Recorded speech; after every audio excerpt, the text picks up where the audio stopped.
matin, bonjour ou bonsoir tout le monde et bienvenue à ce 91e épisode des Sommeliers de la lutte. Cette semaine à l'épisode, on fait un retour sur la lutte gratuite à la télévision qu'on a eu entre le 30 septembre et le 11 octobre 2024. Fait que un petit retour dans le passé, mais pas très loin, parce qu'on a eu deux pay-per-view PLE qui se sont suivis, fait qu'on n'a pas eu le temps de faire un épisode sur la lutte gratuite. Fait que là, on fait ça cette semaine. Comme toujours, on va avoir aussi un qui le fait mieux, ainsi qu'un petit retour sur mon rant de la semaine dernière. Parce que ça, je m'en souviens pas. Ouais, quelques personnes dans les commentaires qui ont c'est ça, on va revenir. On t'a challengé ou on t'a accueilli dans le respect?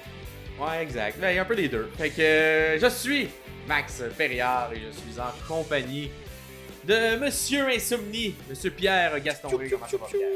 Va très bien. J'aime le café. C'est tout. C'est le seul commentaire que je vais avoir cette semaine. Faut boire du café le matin quand on se lève. Ben le matin. Le midi, quand tu prends le moment. Moi, j'ai pas d'enfant, mais je suis sur ton horaire. C'est ça qu'on se disait avant. Fait que moi, j'ai pas de raison qui me pousse à continuer à vivre.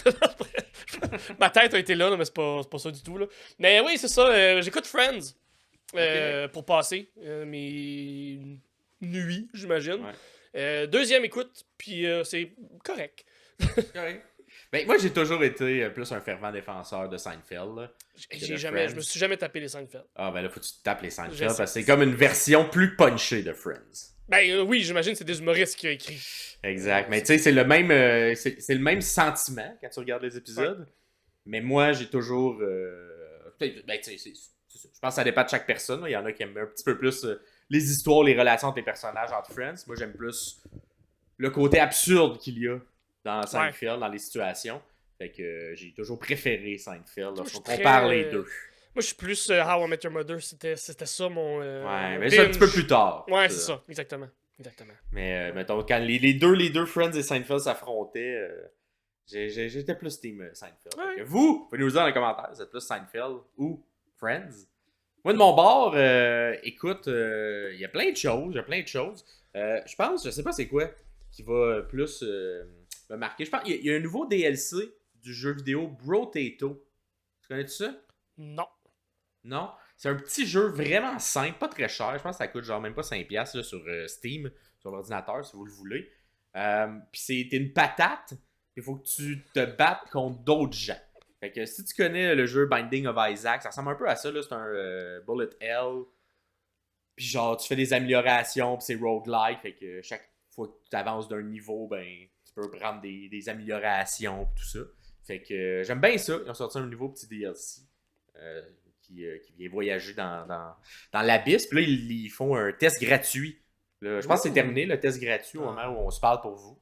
Mais pendant une semaine, on pouvait l'essayer gratuitement. Mais là, ils vont sortir, on va pouvoir l'acheter dans les prochains jours. Fait que, mais là, dans un update là, de ce qui se passe chez vous, t'as-tu réussi à avoir un ordinateur ou t'es encore sur l'ordinateur de ta copine?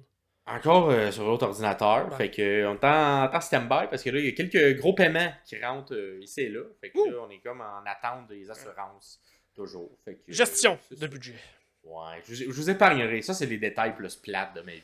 Ouais. Mais les plus fun, c'est plus, c'est ça. Jouer à Brotato. Brotato. Ben, surtout que c'est une run, c'est 20 minutes, 25 minutes. Fait que ouais. Exactement le bon moment pour quelqu'un qui est un père de famille, qui a pas beaucoup de temps, qui peut faire pause un moment donné, partir, puis genre, il n'y a pas d'histoire, il n'y a pas rien, c'est juste du gameplay. Fait que je vous le conseille.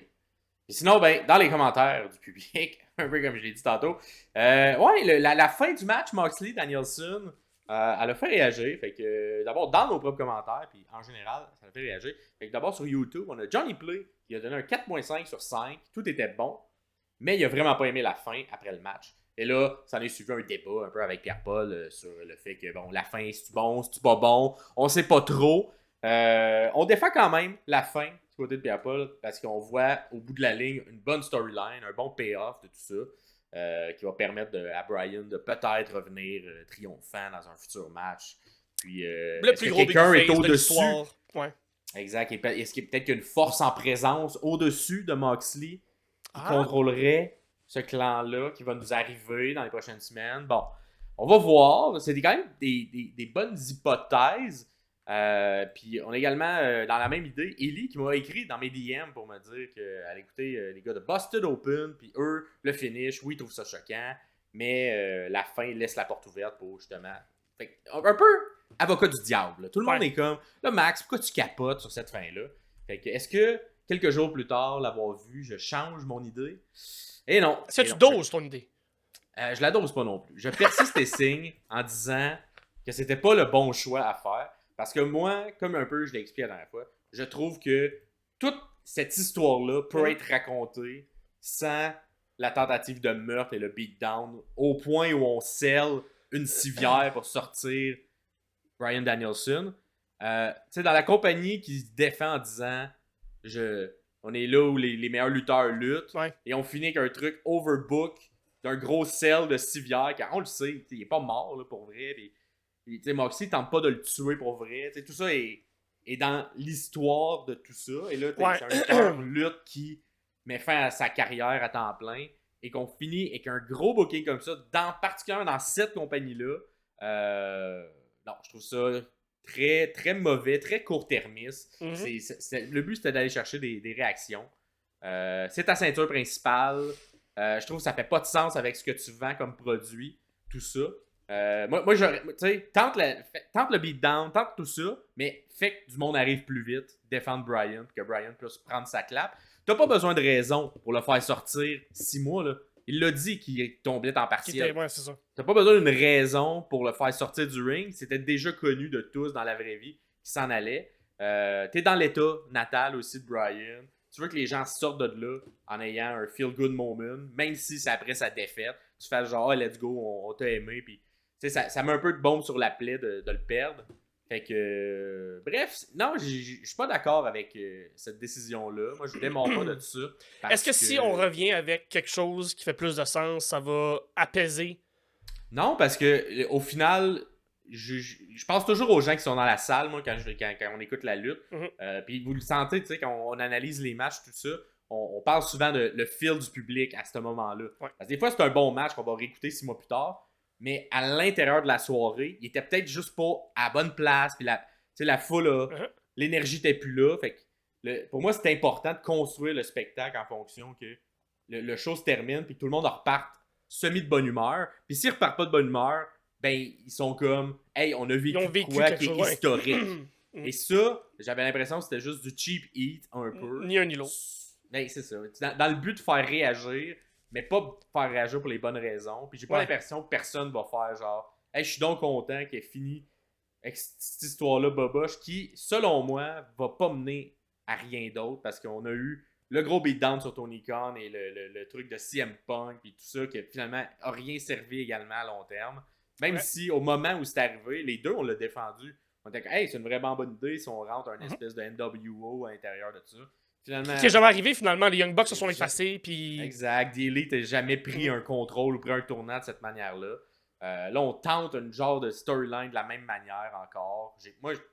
Tant qu'ils vont pas me prouver qu'ils sont capables de faire du bon long terme, la All Elite Wrestling, je vais tout le temps me dire c'est dans le but de faire sensationnaliste, faire réagir là, dans le moment présent, avoir des clips là, mais quand tu as de la misère à remplir tes salles, tu as de la misère à vendre des billets, tu as de la misère à avoir des bonnes cotes d'écoute, arrête de penser court terme, puis essaie de voir ça un peu plus. Hey, il faudrait que tout ça soit un peu plus logique et permettre on dirait que ça donne des arguments à ceux qui n'aiment pas ce qu'ils font.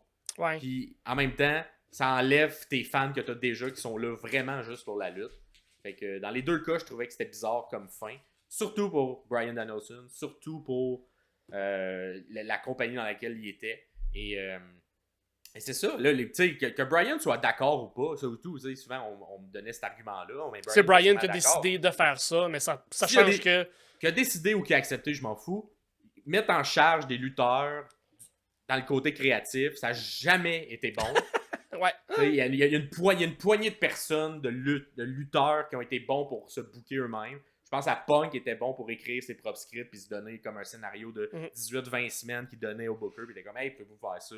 Il l'a fait avec le Straight Edge Society. Il l'a fait quelques fois. Mais Bryan n'a jamais été reconnu pour arriver de l'avant puis mettre ses C'est ça. idées. C'est pas parce que t'es un Faites-moi leader confiance. positif que t'as la pensée créative d'être capable de te booker d'une Exact. certaine façon. Puis c'est pas parce qu'on te propose une idée que t'as aussi la même idée. C'est Oui. pas parce que t'es bon dans le ring que t'es bon pour faire ah oui, ça va être la bonne décision à long terme pour la business, pour la compagnie, pour la réaction que les fans vont avoir. Est-ce que à ce moment-là, ton amour pour le lutteur a shifté dans le sens où Non. il y a toujours eu Osprey qui est rentré dans les dernières années. Est-ce que ça n'a pas changé où tu le places dans ton ranking? Non, ça change rien. Ça n'a pas terni tant que ça l'image. Ben non, ça va jamais ternir l'image de tout ce qu'il a fait de bon. Tu sais, à moins qu'il. Tu peux ternir l'image de quelque chose comme, mettons, Chris Benoit fait. Ça peut ternir l'image que j'ai de quelqu'un. Mais là, de juste faire un mauvais sell-out d'une fin, ben non, ça va pas le ternir. Je trouve juste ça dommage qu'on n'ait pas fait quelque chose avec autant de respect, mettons, que ce qu'on a fait avec Sting. T'sais. Ah, ok, Je trouvais que ça, c'était bien réussi. Mais encore, c'est pas sa retraite, c'est sa carrière à temps plein. C'est pas la même chose. Je sais que c'est pas la même chose, mais je trouve quand même qu'il méritait mieux, surtout dans cette compagnie-là. C'est pas tant lui. Je dis pas que lui méritait mieux. Non. Je pense que les fans méritaient mieux à ce moment-là que de repartir chez eux avec un petit goût amer de. Ah ouais, c'était bizarre. Puis comme je dis, moi, l'image de Thank you, Brian, un peu gêné que le monde crie parce qu'il est en train de se faire enlever sur une civière, qu'on fait un gros sel. Je trouvais ça tellement plate, triste, de mauvais goût. Puis on dirait que je ressentais l'émotion que les gens vivaient de faire hey, on n'a pas le choix de créer Thank You Brian, mais c'est tellement weird l'environnement dans lequel on se sentait mal de le faire dans ce qu'on nous a vendu comme booking. Fait que ça ressemble à ça. Fait que non, merci pour de m'avoir challengé, mais non, je persiste et signe. Et je sais que Ellie et tout le monde. On a le droit de ne pas être d'accord. Hein, ça, on a assurément le droit, mais c'est ça. Ce coup-là, ça n'a pas été un des bons coups de Tony Khan. Fait que, on va espérer. J'espère me tromper et que tout ça va finir par quelque chose de fantastique, mais bon, j'ai plus ou moins de. Ça va dépendre de la progression des personnages qui sont inclus là-dedans. Et la progression de personnages, c'est pas la force à Tony. Exact. Fait que c'est ça, ça fait le tour. Fait que vous, écoute, avec cette petite explication, est-ce que vous êtes encore d'accord, pas d'accord avec moi, puis nous le dire dans les commentaires. Mais on va commencer cet épisode-là parce que, comme tous les épisodes, il faut faire un qui le fait mieux. Puis je pense que c'est inspiré cette semaine un peu ton qui le fait mieux de l'actualité qu'on a eu. Cette semaine, c'est quoi qui se passe, Pierre? Qui le fait mieux? Je vais essayer de mettre des guillemets dans ma voix. Donc, qui le fait mieux? Prendre un match de retraite. Voilà. Tous les lutteurs que je vais nommer, là, les 18, là, non, mon top 3 de matchs de retraite. Tous les lutteurs ont lutté par la suite. Par contre, on nous a vendu ce match-là comme un match de retraite. Donc, qui l'a fait mieux? Qui l'a mieux vendu? Qui l'a mieux fait? Entre Shawn Michaels à Mania 26, Ric Flair contre Shawn Michaels à Mania 24 et Stone Cold Steve Austin contre The Rock à Mania 19. Qui le fait mieux? Écoute, c'est 3 excellents matchs. Puis, même si ça n'a pas été la vraie retraite des 3, ça a quand même été la fin de leur carrière à temps plein. Un peu comme dans c'est ça, exactement. Fait que, écoute, dans les 3, j'ai vraiment discuté parce que c'est 3 matchs que j'ai beaucoup aimés. Pour plein de raisons différentes. Je pense que je vais y aller avec Ric Flair puis Shawn Michaels. Parce que le build-up. Le build-up aussi d'HBK Taker était excellent. Mais Ric Flair, Shawn Michaels, j'ai aimé comment on est arrivé à ce match-là en disant que Rick, la prochaine fois qu'il perd, c'est terminé, tout ça, puis que ça a duré à peu près 6 mois. Et écoute, même si on s'en attendait, fort probablement, c'était ce match-là, on dirait qu'on voulait quand même voir comment ça allait se terminer, puis je trouve que ça s'est fait dans le respect. Le thank you, I love you. I'm sorry, I love you. I'm sorry, I love you, c'était magique. Et le match, pour vrai, pour un monsieur, il était quand même rendu avec un âge avancé, le Rick, pour ce match-là. Il a quand même sorti un excellent match de storytelling, de vétéran qui est, oui, plus capable de tout faire, les mouvements. Mais réussit à nous faire vivre des émotions pareilles. Là. Exact. Puis Shawn qui était aussi incroyable. Fait que ouais, je vais aller avec lui, mais écoute, c'est pas loin avec Taker HBK. Mais j'étais à la même place que toi. Pour moi, le I'm sorry, I love you, c'est tough à battre comme storytelling. Ouais. Comme l'histoire et l'émotion qu'on nous fait vivre au travers de tout ça. C'est tough à battre. Ce que j'aime beaucoup dans l'histoire de HBK puis de Taker, c'est que personne le savait à ce moment-là que c'était Non. son dernier match. Tout le monde croyait, quand on arrivait à ce match-là, qu'il y avait plus de chances que Taker perde sa streak Fait que HBK c'est ça. prenne sa retraite. Que la streak, c'est ça. Il y a beaucoup aussi une genre de fin controversée par après qui est venue avec Lesnar, mais dans les deux cas, puis Stone Cold puis Rock, moi j'ai pas vraiment de souvenir de ça. C'est toi qui m'en parlais Ok. avant Ouais. qu'on rentre en onde. Mais c'était un bon match qui était très classique, match de retraite. Les deux, c'est le 2-3 aussi à Mania. Puis la fin avec The Rock qui fait les mouvements de Stone Cold, avec le jacket de Stone Cold. La fin, super. Une fois que le pin est fait de Rock, il dit quelque chose dans l'oreille de Stone Cold. Comme merci. Quitte tout de suite, prend pas, va pas dans un coin de ring, s'en va. On laisse la place à Stone Cold. Je trouve que j'avais été fait aussi avec beaucoup de respect. Et c'était pas leur meilleur match lutte-lutte. Je pense que les deux autres, le match de lutte était meilleur. À ce point-là, les deux messieurs sont maganés aussi. Là. Ouais, mais j'ai quand même apprécié ce match-là entre Stone Cold et The Rock. Puis même The Rock, par la suite, il n'est pas resté très longtemps non plus après. Il repartait il était déjà à Hollywood, mais il repartait un peu plus à temps plein aussi. Vers la momie. C'était comme un peu la fin de cette ère-là. Le dernier match de l'Attitude Era des deux monstres qui ont été dans cette époque-là. Mais on peut dire ce qu'on veut. Ric Flair, il est dans le top des meilleurs qui a jamais fait ça dans le ring. Puis il est bon pour, venir dans les émotions. Il est bon pour vraiment... quitter point.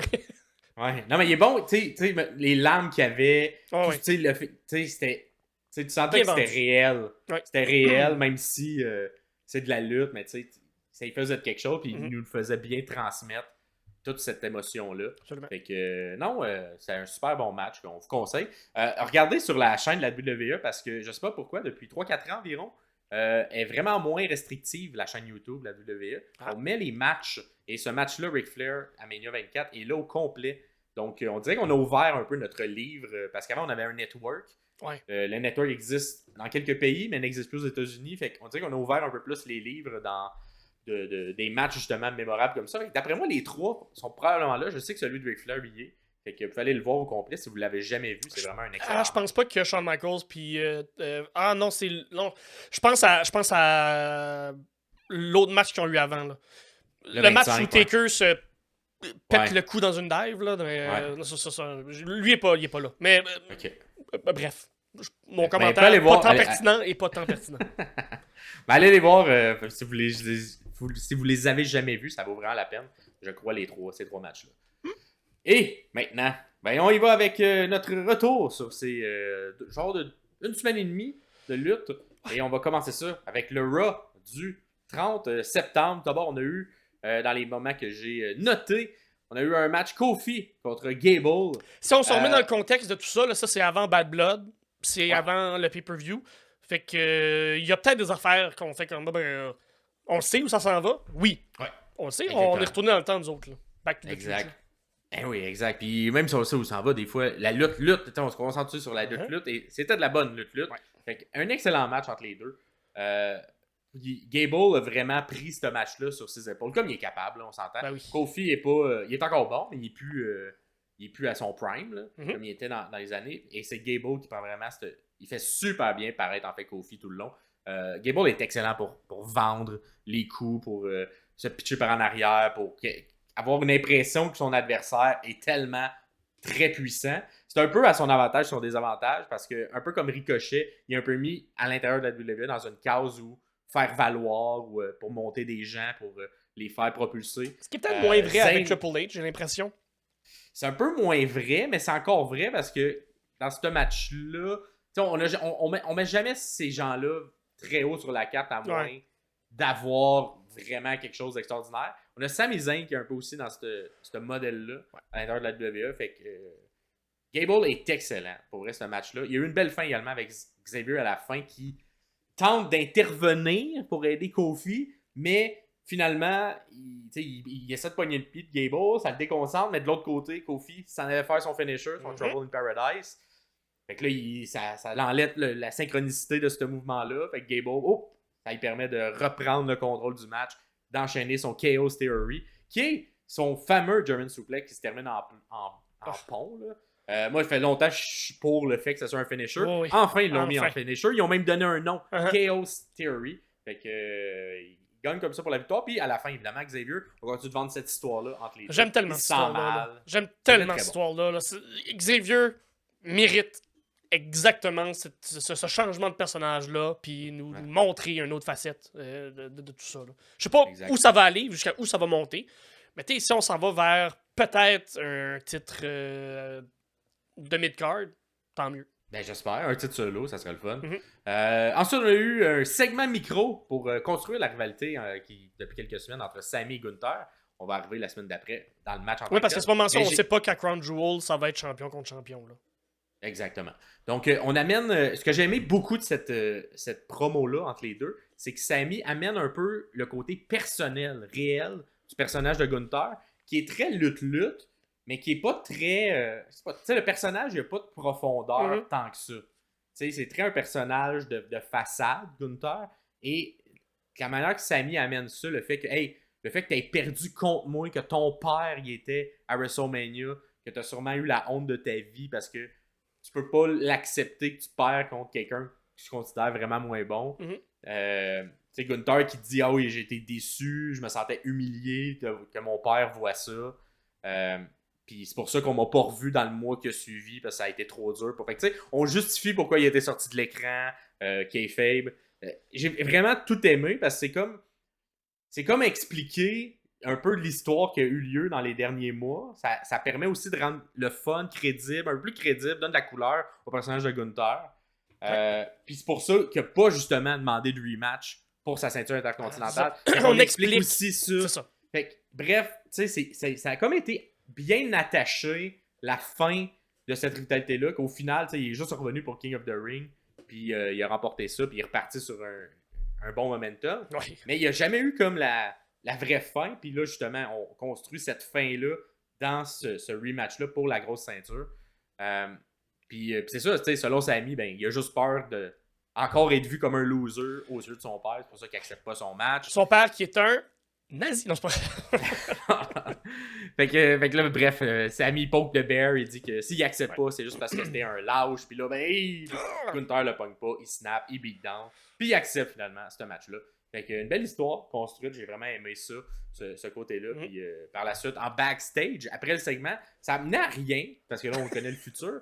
Mais t'as Breaker qui venait de perdre sa ceinture à Jey Uso la semaine d'avant. Qui vient un peu teaser qu'il aimerait peut-être ça, avoir la ceinture de Gunther.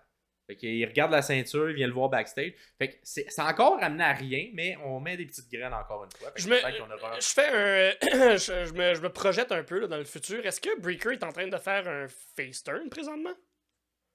Un cool turn, j'ai l'impression. Okay, mais oui, ça va être un face turn de cool turn.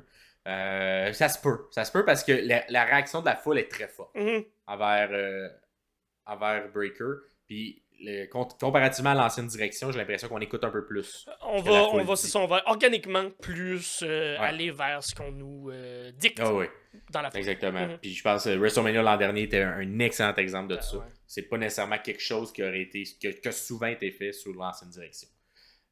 Finalement, un autre bon match qu'on a eu. On a eu le Last Monster Standing. Évidemment, un Last Man Standing, mais entre Bronson Reed et Strowman. Écoute, c'était un spot fest. Un spot fest, oui. Classique, parce que, écoute, c'est deux gros monsieur, fait qu'il faut que tout pète partout. Fait qu'on commence le match tout de suite. Strowman saute sur Reed, on perd pas de temps, ça j'aime ça. Chokeslam dès le départ de Strowman à travers la table des commentateurs. Il donne un petit pogne les escaliers pour se monter. Écoute, c'est beau. Ensuite, Reed, il se fait pousser dans 6 chaises qu'on a bien installées sur le bord du ring. Et là, Strowman court dedans et il revole Reed dans ces chaises-là. Quand même un gros spot. Cependant, quand il court, Strowman, tu sens que la jambe est un peu mal en point réellement.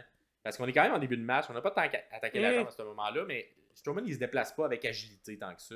Il boite un peu, puis il vend beaucoup la jambe, mais je pense que c'est au-delà qu'il y a avant. Je pense qu'il y a mal pour vrai. Fait que c'est quand même facile à vendre.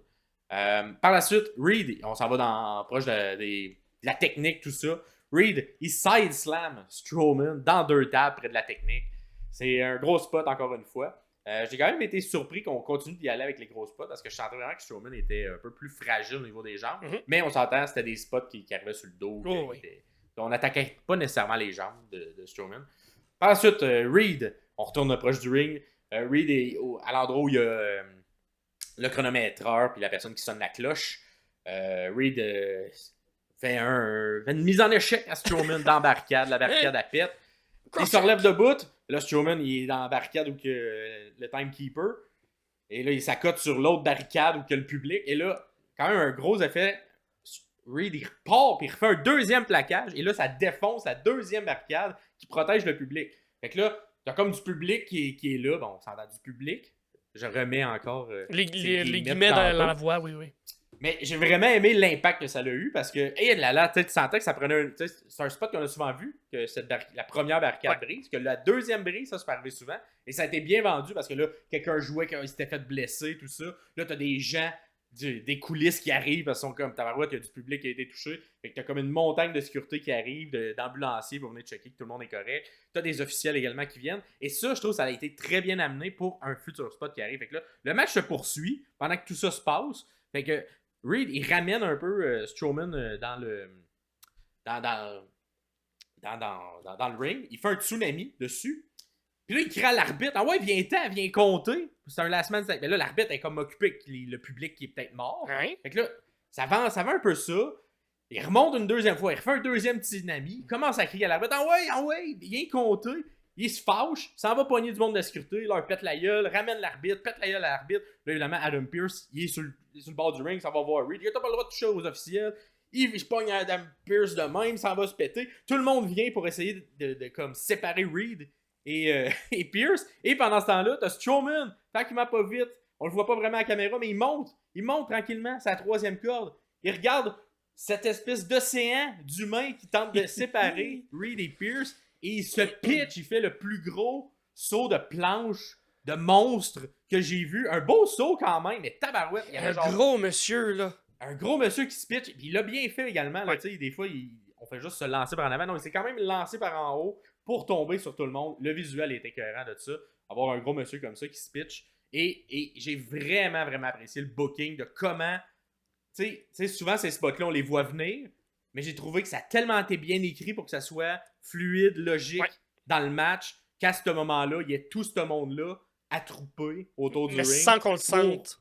Exact, sans qu'on sente ça forcé, là, tu sais. Et que super bon booking, j'ai vraiment, vraiment apprécié. Par la suite, on retourne dans le ring. Une fois que tout le monde est mort un peu sur le bord, toute la sécurité est morte. On retourne dans le ring, on ramène l'arbitre dans le ring. Et là, Reed et Strowman se battent un peu sur la troisième, au haut de la troisième. Et là, on fait un superplex de Reed sur Strowman. Atterri dans le ring, tout le ring pète. Là, t'as vraiment le chaos, les gens sur le bord, à l'extérieur morts, le ring tout pété. Et la fin, un peu surprenante, parce qu'on avait laissé traîner un escalier de métal dans le ring, et là, on essaie de se remonter pendant qu'on fait le décompte jusqu'à 10. Et là, Reed, il s'en va, il s'accote sur l'escalier de métal. Mais qui arrive pas, sorti de nulle part? Seth Rollins, qui vient faire son stomp à Bronson Reed. Et qui, évidemment, il va se venger. Le chaos vient se venger également. Et ça permet à M. Strowman de remporter et d'être invaincu dans cette fameuse stipulation Last Monster Standing. Je pense que c'est la deuxième ou troisième victoire qu'il y a dans ce type de match-là. Fait que, écoute, fin surprenante avec le retour de Seth. Ça place aussi les prochaines semaines. Et le booking du match, très intelligent. Parce que souvent, moi, c'est pas mon batasse de thé. Deux gros monsieur qui se frappent. Il y en a qui aiment ça, de la meat qui se frappe. Moi, pas nécessairement. Mais toute l'entièreté de la rivalité, je l'ai aimé. Puis je trouve que c'était une belle fin de rivalité entre les deux. Puis en même temps, ça rouvre la porte à la prochaine rivalité de Reed. Et ça permet à Strowman de peut-être aller faire des petits dodos pour réparer ses genoux et d'autres petites blessures qu'il y aurait. Fait que, excellent match que je vous conseille. Il est disponible au complet sur la chaîne YouTube de la WWE. Vous pouvez aller le regarder. Mais on vous a quand même mis des petites images tout le long pour animer un peu si vous êtes sur YouTube. Fait que ça fait le tour de ce Raw-là qui était bon. Ouais, qui était bon. Fait que prochain spectacle qu'on va analyser, le Dynamite du 2 octobre. C'était les 5 ans de Dynamite. Les débuts, déjà 5 ans, Pierre. 5 ans? Sais-tu comment t'étais il y a 5 ans? J'avais des cheveux. T'avais des cheveux, hein, et t'avais une grande chevelure, je m'en Oui, souviens. j'étais une belle grande femme blonde. C'était, ouais, c'est ça, spécial 50 de Dynamite. Qu'est-ce qu'on a fait pour ce spécial 50? Est-ce qu'on a travaillé sur les personnages? Est-ce qu'on a travaillé sur les histoires? Non! C'est où les meilleures luttes? Fait qu'on va lutter, complice. On a eu Will Ospreay de la semaine contre Ricochet. Ouais, ok, un match qu'on attendait quand même, là, les petits fanboys comme nous. Je suis pas d'accord avec Ah non? tout ce qui s'est passé. Ah ouais, ok. Ouais, tu vois, là-dessus, c'est pas qu'on soit pas d'accord. Ben, tu l'as quand même mis dans les matchs à regarder. Fait que ça doit être Oui, pas le match. Ok. Je vais partir du début. Premièrement, ce qu'on nous a présenté avec Will Ospreay et Ricochet, ce qu'on nous montrait depuis 3 semaines à ce point-ci, on était le 2 octobre, on nous rappelle de l'historique et de l'histoire qu'il y avait entre Ricochet et Will Ospreay, et c'est exactement ce qu'on a fait dans le match. Dans le match, on n'a rien montré de nouveau, on n'a rien montré de spécifique. Ce qu'on a fait, c'est regarder comment on est capable de flotter, qu'on est capable de flipper, qu'on est capable de juste être en suspens dans les airs, qu'on lisse. Ouais. Est-ce que c'était bon? Oui. Est-ce que je l'ai déjà vu? Bon. Oui. Est-ce que je suis surpris? Pas tant. C'est pas que c'était pas bon, c'est juste que... c'est ça. Je m'attendais à une petite évolution. Vu que les deux lutteurs ont maintenant quelque chose comme 8 ans de plus d'expérience, presque 10, depuis la dernière fois qu'ils se sont rencontrés, je m'attendais juste à quelque chose de mieux. Ils ont fait ce qu'on s'attendait, là. Beaucoup de chain wrestling au début, très acrobatique. Ils ont fait leur superhero landing là, quand ils flippent les deux en springboard dans les cordes, reviennent en backflip et land. À ce moment-là, je pense que Takeshita regardait le tape à ce moment-là, puis était comme, je vais les dropkicker quand ils vont faire ça. Parce que Moi, c'est ce qui s'est passé. Ça a été très bien fait aussi dans leur match revanche par la suite. Mais si on reste Exactement. dans ce match-là, Mais c'est ça, c'est que Ricochet qui nous montre qu'il a un peu l'avantage, mais c'est Will Ospreay qui revient tout le temps et qui est capable de juste faire comme oui, t'étais mon mentor, mais maintenant je suis une grande personne, je suis capable de me défendre toute seule. Fait que c'est un peu la même histoire qu'on a racontée dans le pay-per-view qui suivait. Je trouvais que Ricochet, en début de match, avait beaucoup d'offensives ou réussissait plus souvent à être sur le dessus d'Ospreay et de Takeshita. C'est déjà une histoire qu'on a commencé à raconter dans ce premier match-là entre Will et... Malheureusement, la personne qui va sortir perdante de cette feud-là, c'est Ricochet. Qui a un peu l'histoire de sa vie, là, qui va toujours, on dirait, être l'underdog, mais qui ne réussit jamais à s'en sortir. C'est ça. C'est juste des classiques comme move. Fait que je vous invite juste à. J'irai pas plus en détail là-dedans. Là. Oui, ça, il y a des backflips sur le chest. Il y a Ospreay qui atterrit un Super Hurricane Rana comme si rien n'était. Ces gars-là flippent 8 pieds dans les airs, ils atterrissent sur leurs jambes, puis font comme. Mais non, qu'est-ce qu'on mange pour souper? Ça n'a pas rapport. C'est des gars qui sont vraiment incroyables. Fait que le backslide bomb de Ricochet, ça par exemple, ça sort de où ça, Chris? Je sais pas, mais c'était beau. Il l'a refait aussi au pay-per-view. Ouais, c'est vrai. J'aime ça, voir un gars qui fait comme je vais essayer des nouvelles affaires. Ça. Et puis c'est très fluide aussi la manière qu'il le fait aussi. Ben, bon, il l'a juste fait à Ospreay, là. Fait que c'est sûr que tu peux pas mal vendre quelque chose quand c'est sur Ospreay. Tu sais, ça a l'air que. Il a l'air fort, puissant quand il le fait. C'est comme un joueur, c'est genre c'est comme un. Diesel qui fait son finisher que Damien Priest fait, mais comme qui va juste plus faire mal à la personne, j'imagine. Fait que, un beau Style Slash aussi qui suit. C'est tellement fluide, c'est tellement fluide. Et Takeshita qui vient. Ah ben en fait, c'est ça, le finish. Ouais. Les deux messieurs tombent et ils ont les épaules sur le tapis. Puis là, l'arbitre est comme m'a compté jusqu'à 3, puis on va voir ce qui se passe. Finalement, les deux, ben ça finit dans un draw. Et une égalité. La foule n'était pas contente. Non. Mais toi, ça j'ai quand même aimé le booking parce que au début j'étais comme hey, ils peuvent pas finir ça de même, je peux pas croire. Fait que là t'as la foule qui fait non. Puis là même les deux lutteurs sont comme let's go, on hype pas. On fait 5 minutes de plus. On hold up la crowd. Exact. Puis là, on entend Tony dans les oreilles de l'annonceur qui dit oui, 5 minutes de plus, on repart le match. Ça, j'ai bien aimé parce que ça fait hyper. Puis je suis comme nice, on va avoir une vraie fin. Mais là, malheureusement, peut-être la vraie fin qu'on n'a pas eue. Parce que tout de suite après qu'on a repris le match. C'est pour installer parce que Takeshita vient attaquer les deux. Fait que c'est un DQ. Moi, j'ai pas aimé ça. Toi, t'as aimé ça parce que ça l'a installé le match. Exactement. J'ai aimé. En fait, c'est. Si je me. Comment je dirais ça? J'ai pas aimé ce qui s'est passé, mais j'aime ce qu'on va nous présenter. Ok. Ben, tu vois, moi j'ai. C'est ça. J'ai trouvé l'apport de. L'ajout, en fait, de Takeshita à cette rivalité-là. À ce moment-là, évidemment, c'est un peu ironique parce qu'on le sait qu'il est devenu le champion. Ouais. Mais j'ai trouvé ça pas nécessaire parce que on dirait que je voulais qu'on construise quelque chose entre Ricochet et Will Ospreay. Ouais. Puis là, ça nous enlevait un peu ça. Uh-huh. Et c'est également du booking un peu. Je sais pas comment dire. On fait souvent ce type de booking-là, comme si le premier match sort de nulle part, il arrive quelque chose de. On essaye d'installer quoi, de bâtir quelque chose, mais on se rend jamais. Ouais.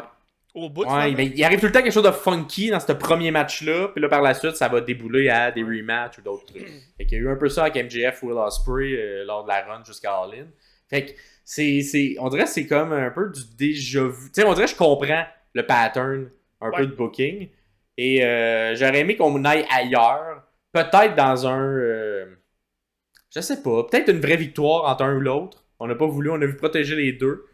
Et qu'après le match, il y a le beatdown de Takeshita pour justifier le tout. Mais. Est-ce que. Après, je me lance dans quelque chose. Là. Est-ce que Will Ospreay, là, présentement, ça lui dérange pas de perdre? Ben, je pense que ça lui dérange jamais de perdre. Lui, il veut faire des bons matchs, Will. Est-ce que ce serait plausible que ce soit une feud qui dure pendant 2-3 ans? Will va perdre pour mettre over Ricochet. Et qu'un moment donné, le retour du balancier se fait et que Will, finalement, gagne cette feud qui aura duré 25 ans, colique, là. Mais ça se peut. Moi, j'espère que ça s'écrit à long terme. Ça a l'air dessiné comme ça, quand même, en ce moment. Ouais. Je pense pendant que j'aurais peut-être plus fait une victoire. Tu sais ça. J'aurais commencé cette rivalité-là par qui a plus besoin d'une victoire entre les deux. Pour moi, c'était Ricochet à ce moment-ci. Ouais. J'aurais donné la victoire à Ricochet. Ben, sûrement par un roll-up, par quelque chose de un peu voler le match pour montrer un peu l'expérience, la supériorité c'est ça, technique ou mentorat ou peu importe de Ricochet face à Will Ospreay pour donner un justificatif à Will par la suite pour on nous l'a montré une fois dans le match, mais on s'assoit tellement sur quelque chose qu'on assume que le public sait, qui est l'historique, puis, au lieu de nous expliquer grossièrement que c'est ça la dynamique, tu sais. On nous l'explique un peu, mais... Ouais, puis là, ben là, c'est le fun, parce que c'est un show à la télé. Mais encore une fois, comme beaucoup de fois à All Elite Wrestling, ça, c'est un main event de show, de pay-per-view. Et tu le construis pas assez, et tu le donnes gratuitement comme ça. Ce qui fait que quand t'arrives à tes pay-per-view, t'as des matchs qu'on s'en fout un peu, parce que tes bons matchs, tu les as sortis dans des Dynamite. Ce que j'aimais de l'All Elite, c'est qu'il y avait un pay-per-view aux 3 mois. Fait que c'était un événement pour de vrai. Maintenant, il y a des pay-per-view, puis il y a des shows spéciales, comme les 5 ans qui fêtent là, puis un Title Tuesday, et ci et ça. Fait que c'est comme si chaque Grand show... Slam, chaque semaine, c'est le meilleur show du monde. Ouais. Comme, parce qu'à un moment donné, il faut doser là, pour être capable d'avoir un hype. Fait que... c'est un bon match. Allez voir ça. C'est un bon match. Sinon aussi, MVP qui nous présente Shelton Benjamin. Ouais, mais ça, c'est. J'aime ça s'en va où et j'aime le micro surtout. Encore une fois, on c'était maintenant avec ce qu'on a vu à Wrestle Dream. Non, en fait, on sait encore moins où ça s'en va, mais on sait que la feud va évoluer avec Swerve et avec Nana. Fait que. Mais Shelton mérite une belle petite run, là. Puis après, il pourra aller prendre sa retraite. C'est ça, il est rendu vieux un peu. Tu sais, j'aurais aimé voir un Shelton dans ses belles années à l'All Elite. Mais je suis sûr qu'il est capable de sortir 2-3 matchs incroyables. Ah ouais. Puis après ça, ben, regarde, Hall of Fame sûrement. J'espère, Hall of Fame. Écoute, c'est... probablement, en tout cas, il est tellement un bon in-ring, là, Shelton. Fait que... On va lui souhaiter. Fait que ça fait le tour? Ça fait le tour.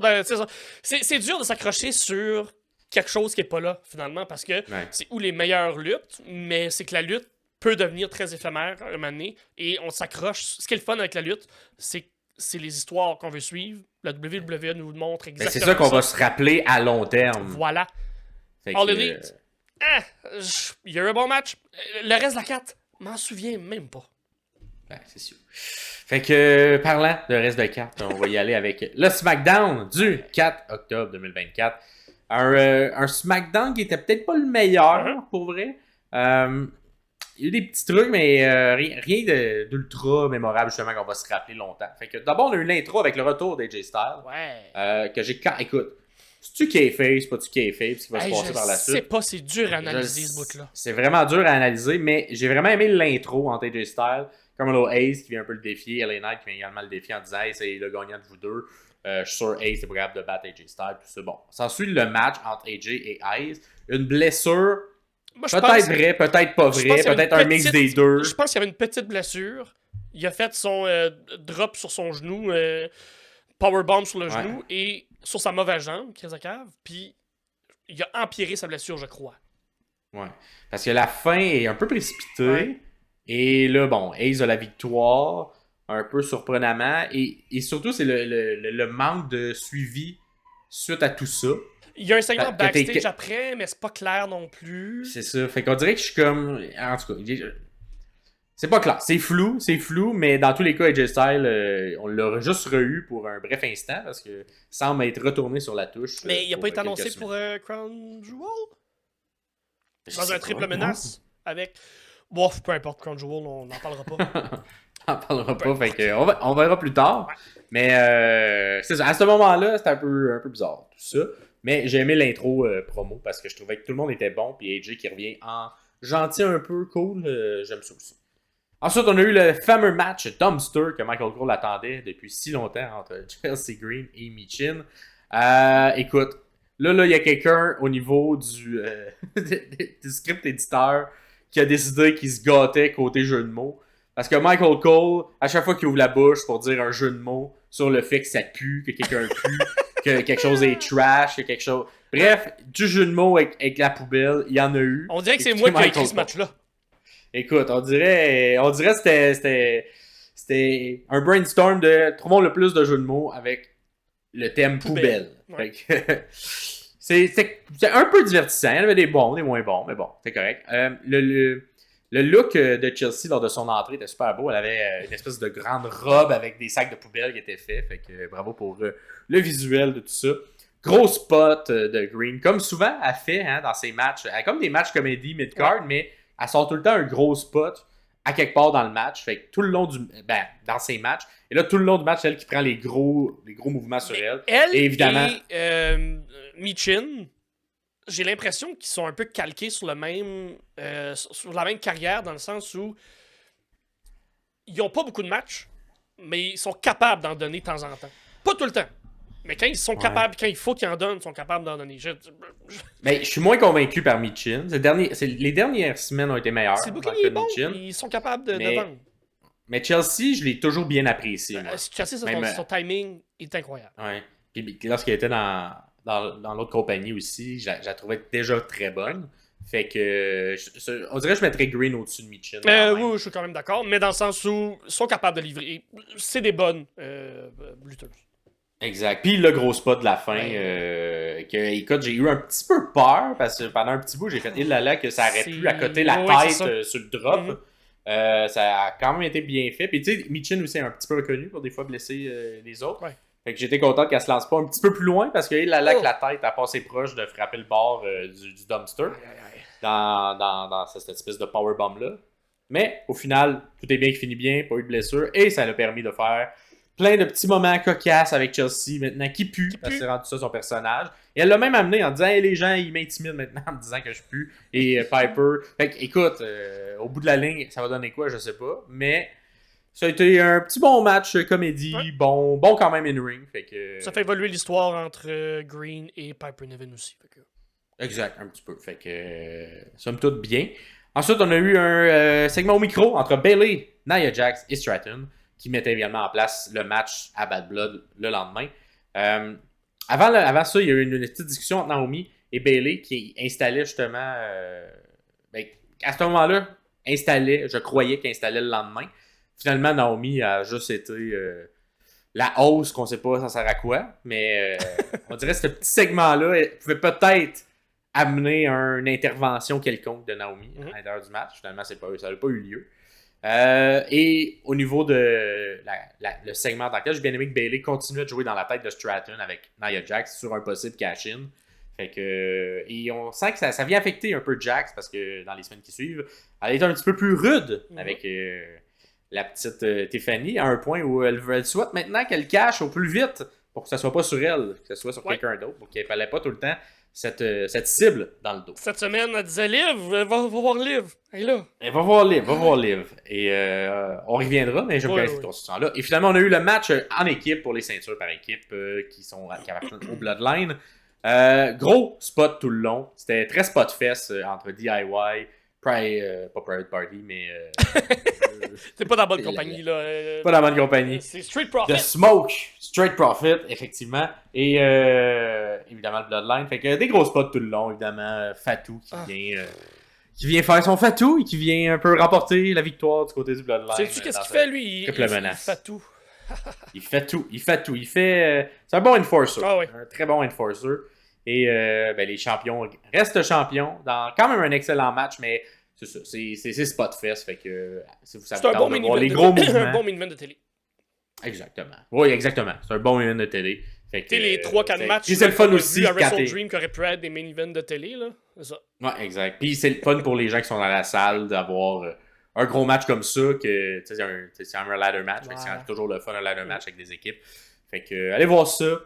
Ça révolutionne pas le ladder match, mais ça le fait de manière efficace. Comme un ladder match qui a d'être bien fait. Oh ouais. Et ça fait le tour de ce SmackDown-là du 4 octobre. Prochain, le Collision du lendemain, du 5 octobre. J'avais pas écouté. C'était-tu bon, Pierre? C'est un Collision.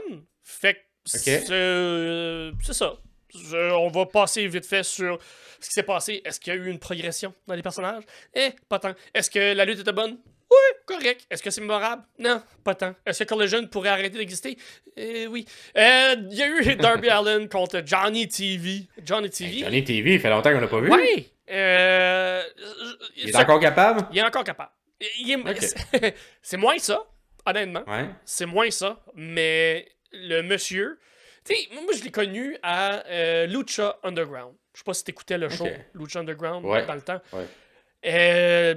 Il a porté pendant 1 ou 2 saisons, littéralement, cette compagnie-là sur ses épaules parce qu'il y avait la notoriété, parce qu'il avait déjà été à la E. Il avait un bon star power. Exactement. Et il était capable, avec King Puma, Ricochet, de donner des matchs complètement incroyables. J'ai vu un peu ce Johnny TV-là. Je m'ennuyais un peu de ce Johnny TV-là qu'on a vu à la TV, bien évidemment. C'était contre Darby Allin, comme je disais, le mix des styles. J'adore ça parce que Darby, là, il est capable de donner n'importe quelle sorte de match dans n'importe quelle sorte de style, mais on s'attend pas de ça de lui. Ce qu'il nous présente, c'est toujours un genre de cascadeur un peu fofolle qui va se briser le dos sur n'importe quoi. Un peu un Jeff Hardy des temps modernes. Oui, Darby. mais Jeff Hardy, je pense que j'ai déjà dit dans un épisode ancien, Jeff Hardy, c'est un stuntman de luxe. Darby Allin, c'est un lutteur qui a pas peur. Fait que c'est là qu'est la différence. Le pace entre les deux est excellent. Il y a des beaux spots.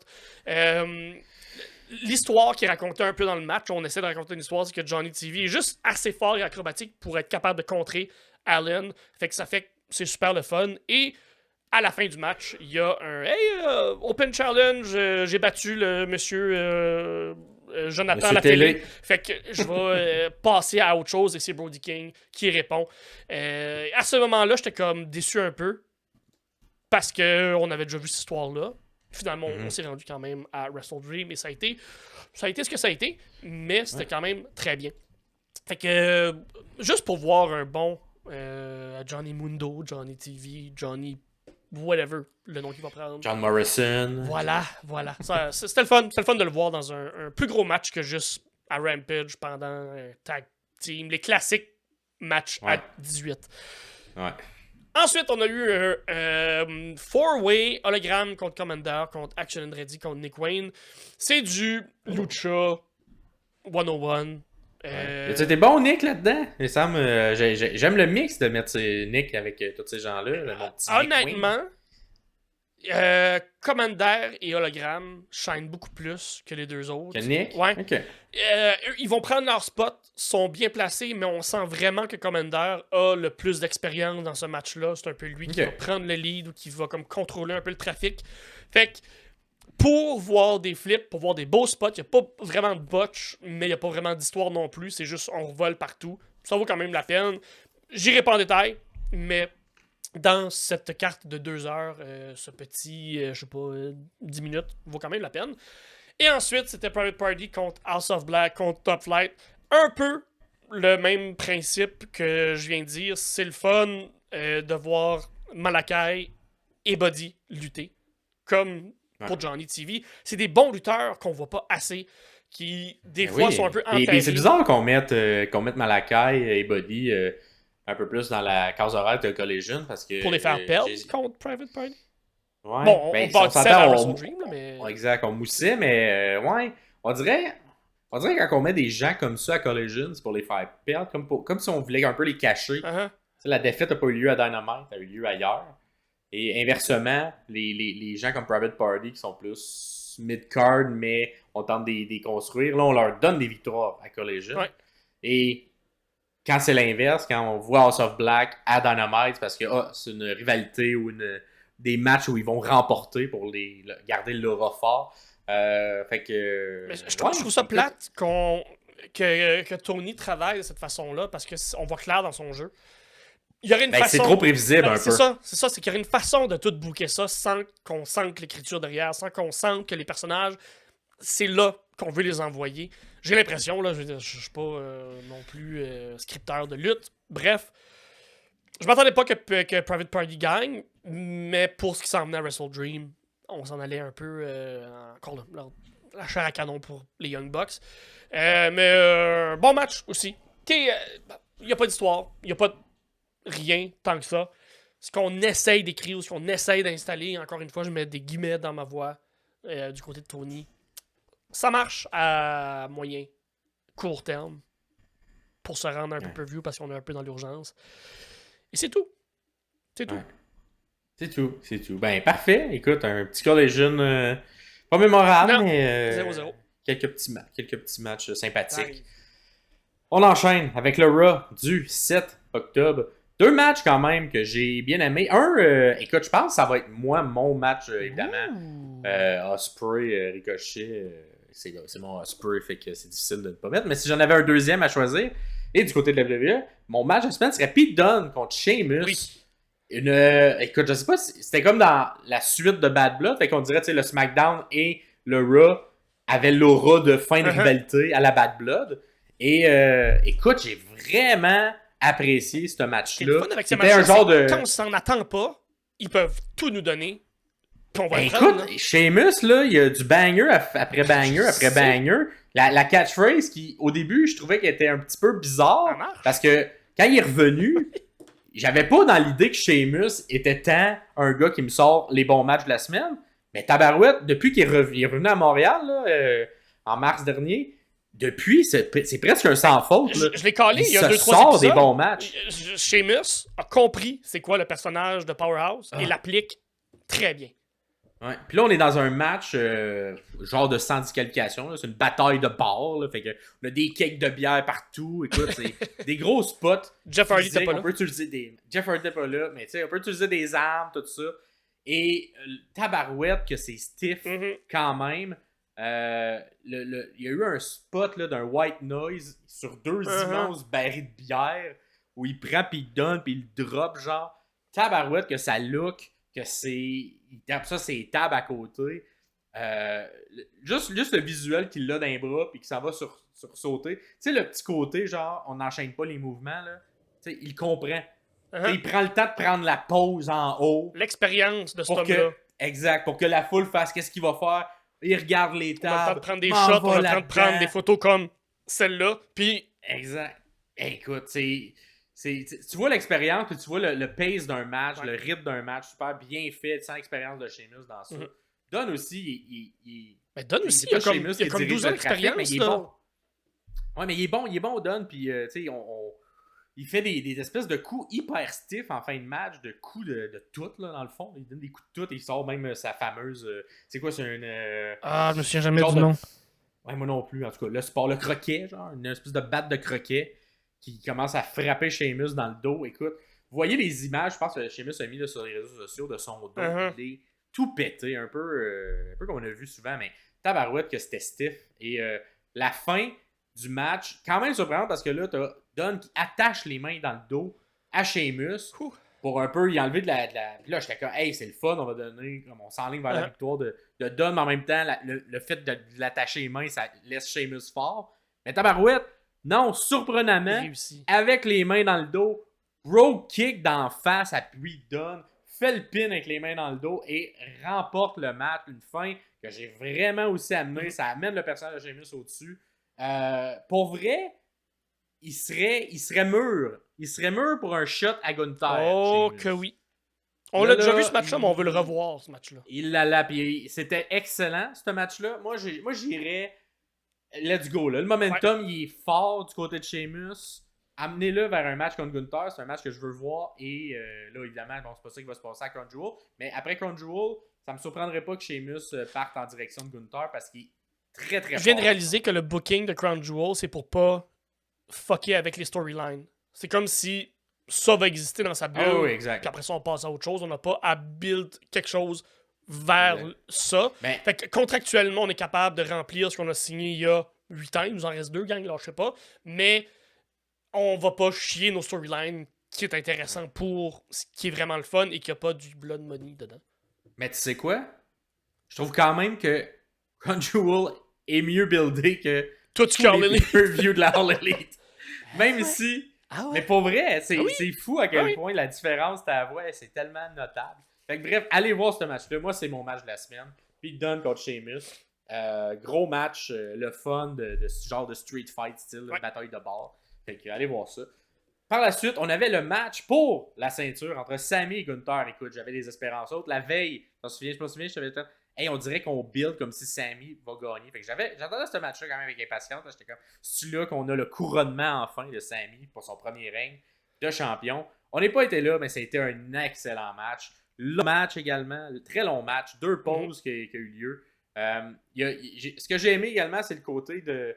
On sent c'est comme une fin de rivalité parce qu'on y va avec des finishers et on fait des kick-outs de finishers qui arrivent beaucoup moins souvent à la WWE, ce qui fait qu'il y a un impact. Fait que d'abord, on enchaîne 2 Aluva Kicks qui connectent, s'en va pour en faire un 3e parce qu'il en faut 3 pour battre Gunther, ça n'a pas de bon sens. Voilà. Et là, Gunther reprend ses esprits, grosse corde à linge qui sort un peu de nulle part, comme Sami est capable de vendre des bonnes cordes à linge. De l'autre côté, Gunther, un peu de la même manière, connecte une fois son powerbomb, fait un compte de 2, ça n'a pas marché, il est fâché, simplement 2.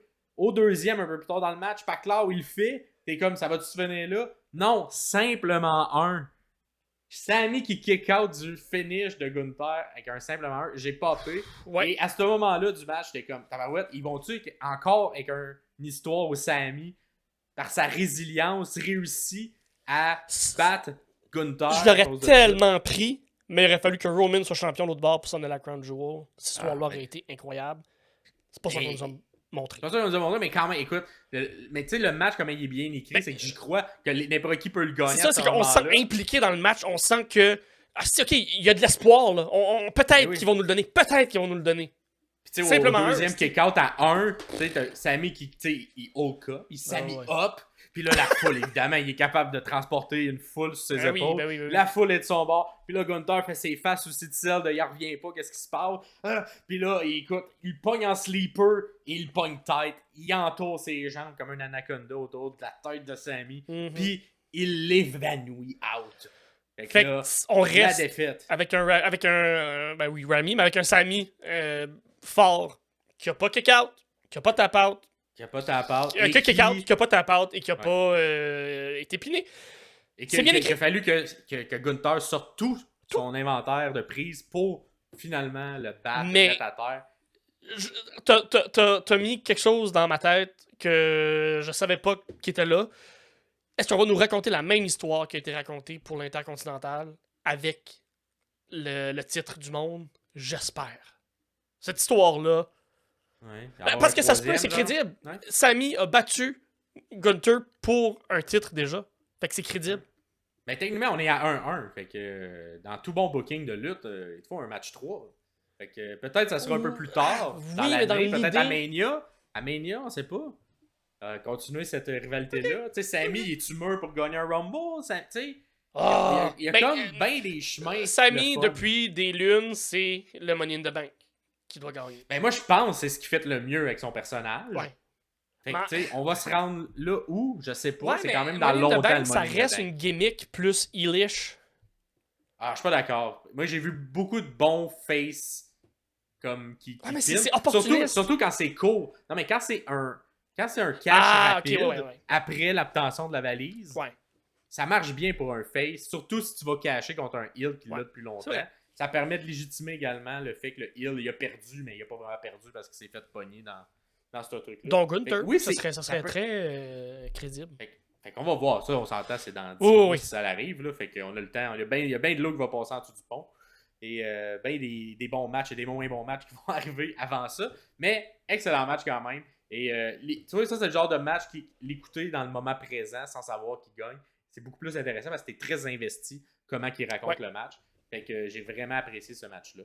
Et si vous voulez voir le meilleur match, ben c'est Pete Dunne contre Sheamus. Ça fait le tour du Raw du 7 octobre. Prochain show.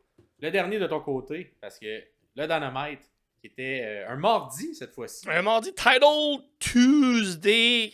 Encore un événement. Avant qu'on aille dans les matchs, là, c'est-tu moi où on n'a pas assez publicisé le fait que c'était le mardi? Comme, je me souviens qu'on l'a nommé, mais ça, je me suis comme rendu compte le mardi que hey, c'est vrai, c'est mardi, puis j'ai l'impression que les moi, codes j'avais d'écoute ont manqué. été très basses. J'avais manqué la carte au complet. Ouais. J'ai réécouté le lendemain parce que justement, dans mon horaire, c'est le mercredi. Puis je me souvenais pas, comme tu dis, que c'est le mardi.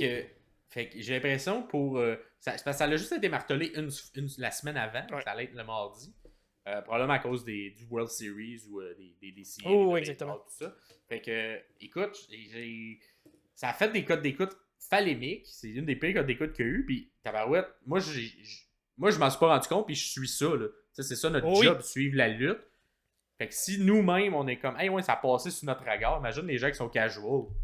On a juste mis la lutte le mercredi, on va dire, il n'y a pas de lutte aujourd'hui, on va mettre d'autres choses. On va passer à autre chose. De toute façon, les histoires, ils n'ont pas rapport. Fait que ça dérange pas, même si je manque une semaine. Puis je m'accroche pas. C'est le go home. C'est le go home du show. En tout cas.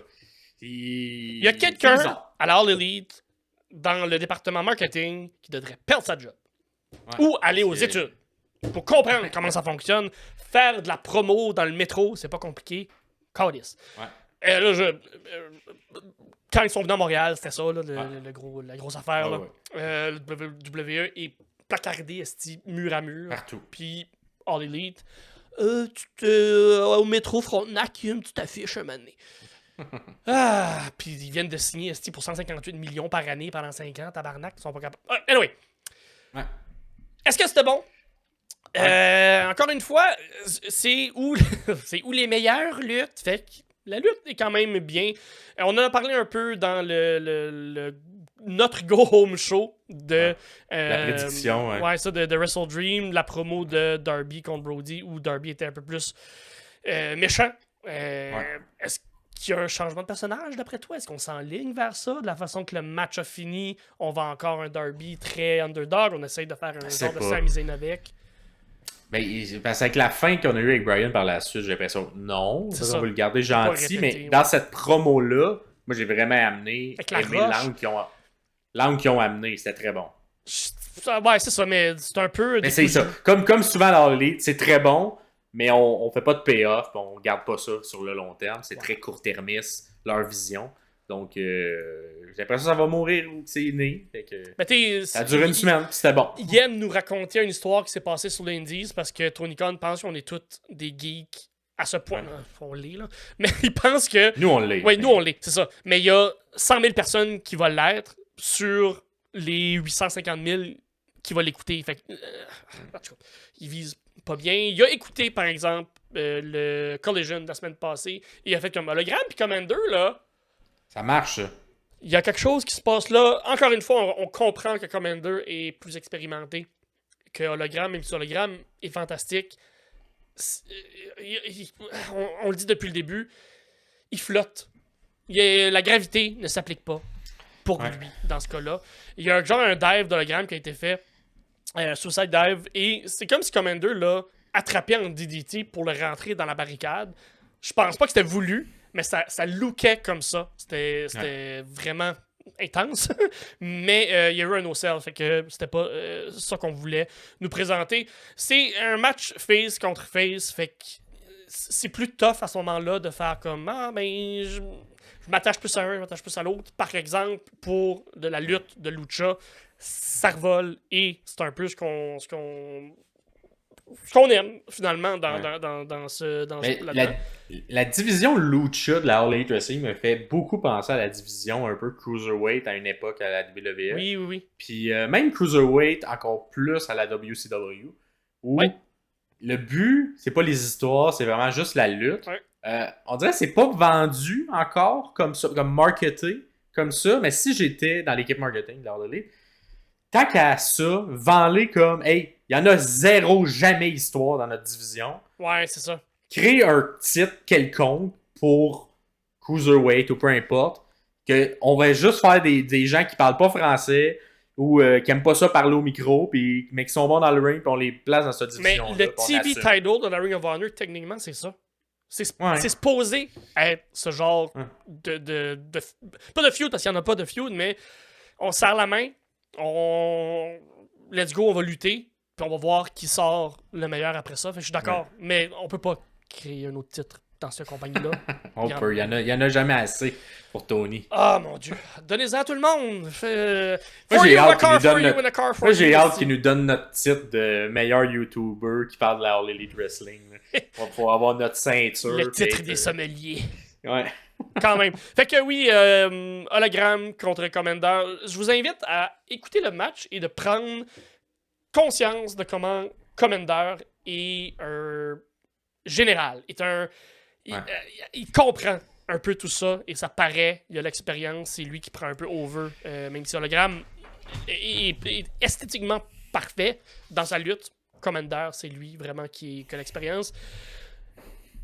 Daniel Garcia qui vient faire une promo qui, en bout de ligne, donne pas grand-chose, mais il vient nous annoncer qu'il a signé un gros contrat, qu'il est babyface, on installe un peu ce qui s'en vient. Ben, tu vois, cette promo-là, c'est ce qu'on a dit, j'aurais switché cette promo-là avec celle de Swerve, j'aurais mis celle-là lors du pay-per-view, et j'aurais mis celle de Swerve lors du Dynamite. L'arrivée d'MJF, pour ensuite avoir l'arrivée d'Adam Cole et tout ça se fasse de façon organique. Mais plus clair, surtout que de l'autre côté, il n'est rien passé, puis l'histoire MVP Swerve, elle se construit à Dynamite. Laisse-la à Dynamite. Moi, c'est le changement que j'aurais fait. Mais oui, c'était une bonne promo qui teasait le fait je pars dessus, je pars pas, mais non, je pars pas. Fait que belle petite promo de Babyface. Ouais, puis Garcia qui s'améliore de fois en fois. À chaque fois qu'on le voit. Ouais, tranquillement, pas vite, ça commence à se placer. Vraiment. C'est un gars, moi, j'ai vu lutter 15-20 fois à Montréal. Fait que j'ai comme un attachement particulier à ce jeune homme que j'aime beaucoup. Ensuite, Castagnoli, Claudio contre Pac et Pac, je veux dire, en équipe, évidemment, contre Danielson et Yuta. Ça me fait quand même rire dans la façon qu'on l'a écrit ce match-là, parce que Danielson commence très fort et un moment donné, il s'efface complètement. Puis on fait comme... J'ai l'impression qu'on voulait le protéger un petit peu parce que... Les coups de pied de Claudio, là, ça rentrait pas. Il était comme Brian, tu luttes dans 2 jours, je veux pas te faire mal parce que dans la vraie vie, je t'aime beaucoup, puis ton coup est beau. C'est même pas vrai, dans la vraie vie, il veut le tuer. Avec un sac sur la tête. Oui, puis une chaise autour du cou. Ouais, mais tu sais, c'était quand même un bon match où, pour une des rares fois, il y a quand même une progression de personnage. Mais non, il y a pas. Là, sur la là-dessus, parce qu'il n'y a pas de progression de personnage. Tu switches à 180 degrés lors du finish avec Yuta. Comme il y a une progression de personnage, c'est Yuta reste Yuta. Là, tu décides que Yuta, il reste plus Yuta. Ben, c'est une progression. Ça n'est pas une bonne, mais ça en est une quand même. Parce que tout le long, Claudio qui narre Wheeler Yuta, tout ça. Tu sais, voir que c'est super heal de la manière qu'il le fait. Puis là, ça convainc Yuta de turner dans 4 jours plus tard. C'est vrai qu'il n'y a comme pas de raison rendue au pay-per-view de faire comme... passe? Finalement, je suis méchant. Non, mais crée quelque chose. Crée que Brian frappe par accident. Tu sais, place des pions pour qu'on... Zéro pion. On le voit un petit peu. On comprenne la logique d'un Yuta qui décide qu'il turn. Là, tu fais juste continuer la même histoire. Fait que, oui, c'est surprenant quand Yuta turn, mais t'es comme, pourquoi il turn? C'est une corde sensible, hein, chez vous? Mais c'est pas ton sensible, c'est que ça l'a pas sa place. Puis j'aimais ce qu'on faisait avec Yuta. Oui. Puis c'est ça. On détruit complètement tout ce qu'on a bâti depuis un mois. Exact. Fait que je suis comme, je sais pas, ça m'énerve. Ça aurait été un gros babyface intéressant qui aurait pu prendre, je mets des guillemets dans ma voix, la place de Danielson dans la feud. Qui aurait pu... et puis avec la personnage qu'il y avait, il pouvait prendre la tangente heel aussi. Tu le places dans un programme avec Garcia. Les deux, ils en ont déjà eu des programmes, mais là, c'est un Garcia qui est un peu plus babyface. Puis là, Yuta, quand il snap, il devient heel à fond. Fait que là, mais on aurait pu lui donner un personnage où quand il snap, il devient Jekyll and Hyde. Il aurait pu devenir le Hyde de son Jekyll. C'est intéressant comme personnage, mais à la place, non, il est juste redevenu méchant. Parce que c'est ça qu'on veut faire. Je sais pas, en tout cas. La série, la saison 2 de Wednesday est en tournage. J'ai dit Jekyll and Hyde, ça me fait penser à cette série-là. Fait que oui, je sais même plus pourquoi on parle de ce match-là, parce que... Non, j'ai touché à quelque chose dans ton toit intérieur, et je sais où aller, quel piton peser. Ça va être tout pour Dynamite. Merci, allez écouter Wrestle Dream maintenant. SmackDown maintenant du 11 octobre. Pour ceux qui sont au visuel sur YouTube, vous le savez, je mets toujours un t-shirt sur quelque chose que j'aime. C'est comme un petit easter egg de qu'est-ce que j'ai aimé dans la dernière semaine. Et j'ai un gilet de Kevin Owens parce que tabarouette que cette histoire-là, présentement, m'intéresse énormément. Et je trouve que Kevin Owens, de manière vraiment innovatrice quand même, mais c'est pas un vrai utilise bien les réseaux sociaux. C'est Cody qui a tourné. Ben, exact, mais pas juste ça. Tout ce qu'il y a autour qui n'est pas à la télé, je trouve ça efficace. On va y revenir lors du segment, mais tabarouette que je trouve ça bon, comment Kevin Owens travaille présentement. Cody a tourné. Cody, c'est vrai qu'il a tourné. On va commencer cependant avec l'intro de Jimmy Uso qui fait son retour, écoute, je pense, le plus gros pop de la carrière de Jimmy Uso. Il était content, puis il le mérite.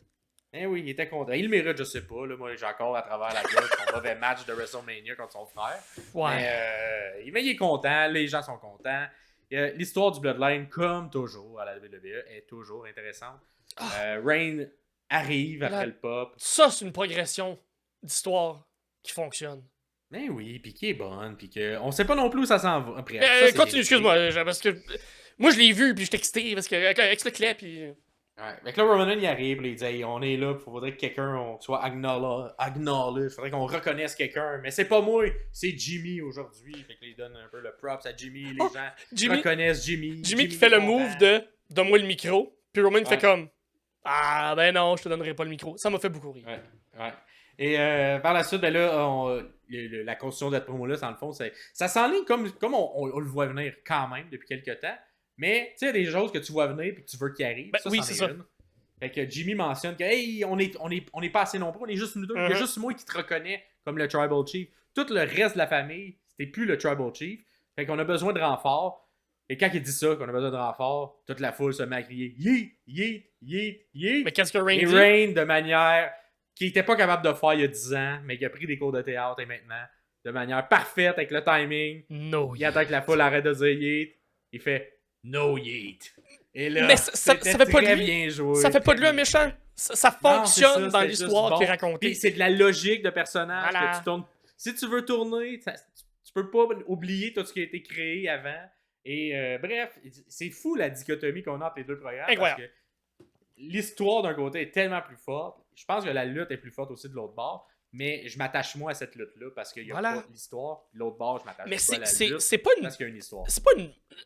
C'est une bonne promo, mais il n'y a rien de spécial. Mais tout fonctionne, fait qu'on l'aime. Ouais. C'est basic, moi, mais tout... Ouais. Et pour moi, le highlight de ce moment-là, c'est le no yeet de Reign. On va y revenir dans le prochain épisode quand on va arriver à Raw, mais ça l'installe bien les forces en présence. Ah, j'ai aussi. pas écouté Raw cette semaine. Excuse-moi, Ouais, mais ça l'installe bien ce qui s'en vient. Puis j'aime que Reigns, il veut pas ramener Jay. Il veut pas. Il est encore persona non grata dans le Bloodline parce qu'il a trahi le Bloodline. Et il y a de la progression de personnage tranquillement pas vite qui va avoir avec Reigns. Et j'aime beaucoup la manière que ça Est-ce que Reigns pourrait viser la Intercontinentale? J'ai hâte de voir. On s'en va vers où. J'ai pas l'impression. Je pense qu'on va le garder dans le title picture en haut. Ok. Mais. Non, mais j'aimerais ça une j'ai hâte petite. Pas une descente, là, mais. Ouais, je sais pas s'il l'a eu d'ailleurs, la IC. Oui, il me semble que. Non, c'est la US. Ouais. Je pense que le seul titre qui manque pour être Grand Slam, Ouais. c'est l'Inter. On peut aller voir dans les commentaires pour voir Pierre-Paul, pour nous le confirmer. Par la suite, prochaine promo, écoute, et là, c'est là que mon gilet vient en ligne de compte. KO qui interrompt le show parce qu'il est banni. Il est banni du show. Fait que là, il arrive pendant l'entrée des nouvelles filles de NXT. Au début, j'ai comme été un peu malaisé, mais j'étais comme, on va-tu faire comme dans l'ancienne. Les messieurs vont prendre over des madames, là? Ouais, un peu ça. On va comme tu tasser complètement ce match-là qu'on a buildé. Finalement, non. Et j'aime comment KO le fait aussi parce qu'il est hey, je m'excuse. Il commence en s'excusant. C'est un babyface! C'est pas lui qui a tourné, c'est KO! C'est Cody, esti. Il est comme, je m'excuse là, de pogner le show en otage, mais là, j'ai pas le choix. Quand il essaie de s'expliquer, le micro coupe. Fait que là, on veut nous vendre que clairement la direction est pas de son côté. Fait que là, il s'en va voir Michael Cole, tente d'aller pogner le micro des commentateurs. Ouais. Là, il commence à s'expliquer. Il dit, pas moi, c'est pas moi qui a Cody, tourné. Cody a tourné. Arrêtez de dire c'est moi qui le trahi. C'est lui qui m'a trahi. Là, la sécurité arrive parce qu'il est pas supposé être au show. Il est en punitence. Il est suspendu. Là, Cody, évidemment, tu dis son nom, lui, ça y prend pas de temps. Il arrive en bon babyface, il veut casser la gueule à KO parce qu'il veut se venger. Randy Orton arrive, tente de calmer tout le monde.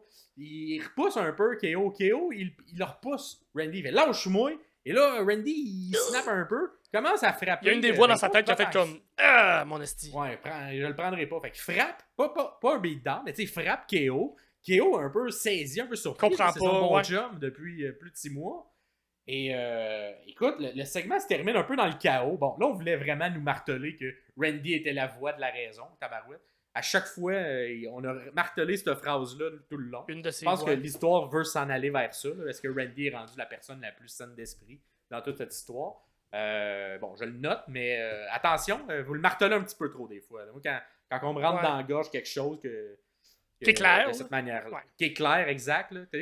Donne-nous moins d'indices. Des fois, tu peux nous laisser. Et là, Cole l'a dit, Grave l'a dit, ça a été redit après la pause. Ça a été dit un peu trop souvent. Calmez-vous. Plus tard dans le show, justement, après la pause, il y a comme un petit segment où Adam Pearce parle avec d'autres gens. Je pense que c'était pour les équipes. Là, bon, il va annoncer qu'une équipe va arriver la semaine prochaine. On ne sait pas qui, on ne va pas vous spoiler. Et pendant qu'il fait qu'il explique à DIY puis à Street Profit ça, ben, la bataille pogne, il est dans le parking, et là, on se met à courir, suit avec la caméra, et là, c'est un peu, encore une fois, Kevin Owens qui prend la même manière de faire qu'il a fait avec Cody Rhodes, attaque Randy Orton dans le parking, puis il dit « Ah, c'est ça, tu veux choisir un bar, mais c'est ça, t'as pas choisi le bon bar, je te casse la gueule. » J'espère, vraiment, que on nous met pas, on nous souligne à gros traits le fait que Kevin est le babyface là-dedans, pour pas nous faire le swerve en bout de ligne. J'espère vraiment que c'est Cody. Si c'est construit comme ça, c'est du génie. Je vais quand même rester dans l'idée que ça va être un Hill Owens. Parce que moi, je trouve que Hill Owens, il peut aller plus haut sur la carte. Et ce qu'on est en train de faire, c'est très bon pour Kevin Owens. Si vous êtes fan de Kevin Owens, c'est exactement la version dominante de Kevin Owens, celle qui est déchaîné contre tout le monde, qui trouve que tout le monde l'haït. Là, il fait en babyface. Ça marche. Mais, encore, oui, exact. Mais ça marche avec le personnage. Mais Kevin, il peut être tweener, là. C'est le Stone Cold du temps moderne. Exact. Il est très tweener. Et j'ai hâte de voir la direction que la foule va prendre. On s'entend, il s'attaque à des vaches sacrées un peu, avec Cody et Randy. J'ai l'impression que la foule. C'est pour ça. J'ai peur qu'on garde. Je ne veux pas que Cody reste beige. Son personnage serait très... son personnage aurait le bénéfice de tourner présentement. Mais ça, c'est moi qui... Je comprends. Ben, regarde, je comprends. Moi, je trouve efficace Cody en tant que gentil. Fait que là-dessus, on se rejoint pas, mais je comprends que oui, ça pourrait être intéressant un turn. Mais moi, j'aime quand même l'efficacité d'un gros babyface, top face de la compagnie. Moi, je veux qu'on garde cette trame-là avec un Kevin Owens qui fait comme. Y a personne qui me comprend!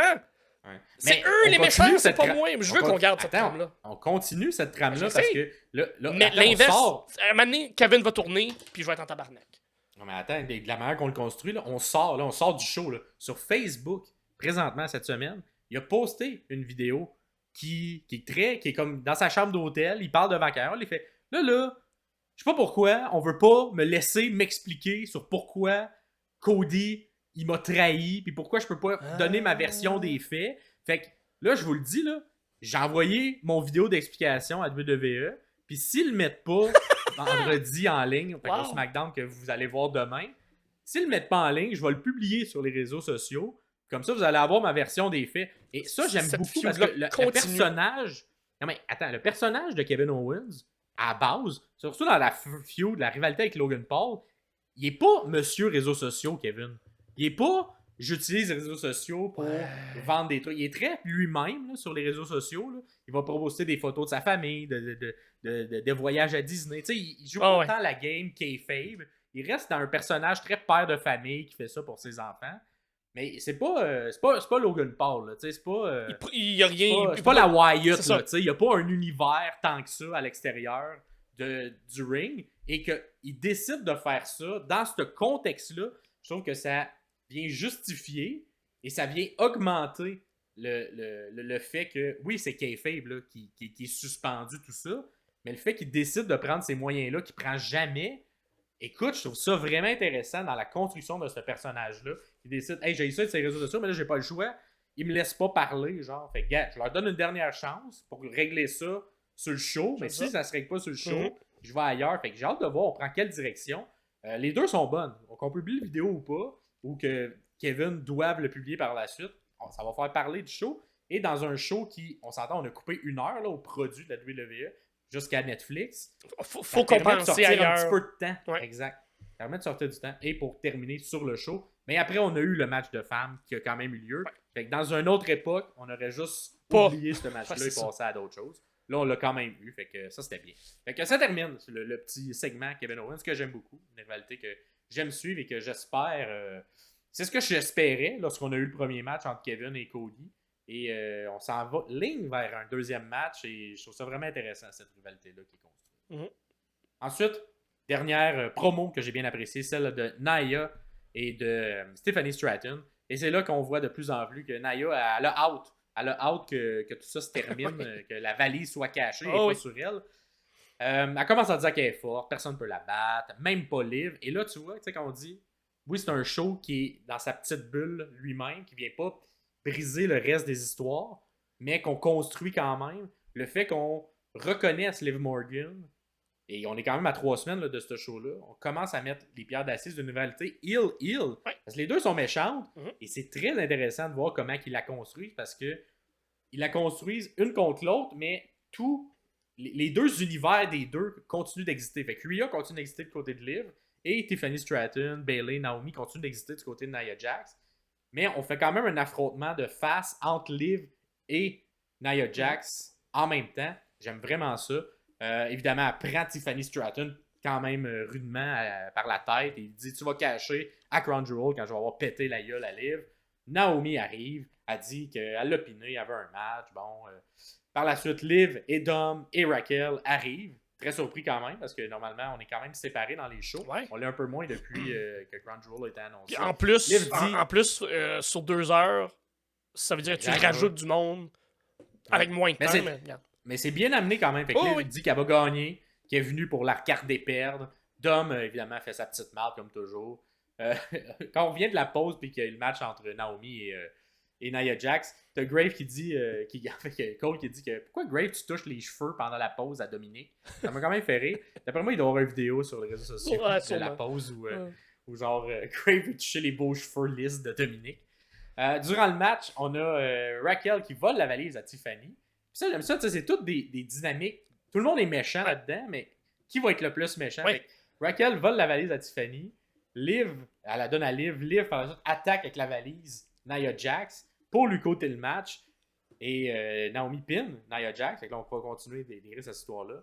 Lorsque tout le monde fight, les méchants fight, Rhea arrive pour venir péter à la gueule à Liv, à Raquel et à Dom. Dom, comme toujours, distrait Rhea. Ça permet à Liv de se sauver. Et j'aime vraiment ça, le fait qu'on construit cette rivalité-là entre les deux championnes. Même s'ils ne sont pas sur le même show, même si c'est deux méchantes, il y a plus de build-up que tout ce qui se passe à la wrestling. Puis le show, il est juste dans 3 semaines. T'sais, on a encore 3 semaines de build-up intéressant. Mais au pire, tu peux skipper une semaine de build-up, ça dérange pas. Et pour vrai, j'ai l'impression que ce build-up-là, où tout le monde est méchant, va servir à Tiffany Stratton pour cimenter son rôle de babyface, parce que c'est tout le monde est méchant, fait que quelqu'un qu'il va falloir qu'il soit gentil. Faut quelqu'un sorte et là-dedans, la personne logique, c'est Tiffany qui va ressortir. Donc, j'aime vraiment ça, qu'est-ce qu'on fait, parce que c'est logique et c'est rare qu'on a eu de la construction en général dans la lutte. Vince n'aimait pas ça, faire du face-face ou du heel-heel. Ouais. Mais ça nous prouve que tu peux être intelligent et construire des bonnes rivalités méchantes contre méchantes qui intéressent les gens. Et que même si j'ai pas parti pris entre les deux, ben c'est le fun. Il y a du monde qui va être plus du côté de Liv, du monde qui va être plus du côté de Nia. Et au final, je pense que c'est Stratton qui va en sortir gagnante de tout ça. Fait que c'est très intelligent comment c'est construit. Et ça fait le tour de ce SmackDown du 11 octobre. Que la construction, tabarouette, que je la trouve impeccable à SmackDown. La lutte, c'est un petit peu moins ça. Mais si vous voulez suivre les bonnes storylines, le match SmackDown, c'est bon. Le match Nia, Liv, Naomi. Ça sera ce que ça sera. Mais l'histoire est bonne. Puis ça permet de progresser dans l'histoire. Puis souligner le fait que Stratton, ça va être... Va-t-elle le cacher? Ça se pourrait, hein? Ça se pourrait qu'on ait un cash lors de Crown Jewel, on sait pas. C'est pas... Fait que ça fait le tour de cette semaine et demie de lutte. Fait qu'un gros merci comme toujours si vous êtes rendu jusqu'ici. S'il vous plaît, donnez-nous un petit like. Vous pouvez faire des commentaires également. Ça l'aide l'algorithme à dire que vous aimez ça. Puis les gens qui sont un peu comme vous, ben ils vont avoir nos vidéos qui vont leur être suggérées. Oh yeah. Fait que prochain épisode, ben, on va revenir sur la semaine qui est en cours présentement. Fait que celle du 12 au 19 octobre. On va ajouter le Collision du 12 octobre également, qu'on a manqué pour cette semaine. Fait que jusqu'à là, ben, Pierre, fais attention à toi. Essaie de dormir, ça serait important. On veut t'avoir en forme. OK. C'est tout, voilà. C'est tout. C'était Max Perriard ainsi que... Restons gays. Ciao tout le monde.